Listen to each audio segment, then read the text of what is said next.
Айде просто направете. Само, ако обичате така да може да им... Защо го Момчета, с направихте? нещо бяхте ли предизвикали? Защо го направихте?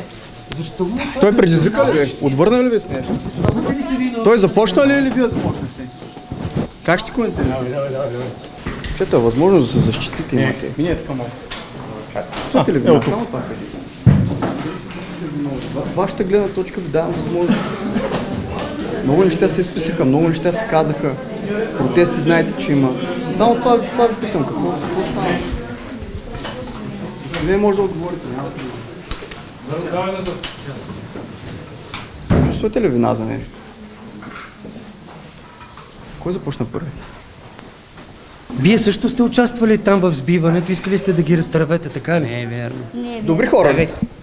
Добри сами са децата. Мисля, че от доказателствата по делото действително има започнало нападение от негова страна. В крайна сметка, пак казвам, изразявам искреното си съчувствие на всички близки и роднини на момчето. Никой не заслужава да се стигне до такъв резултат.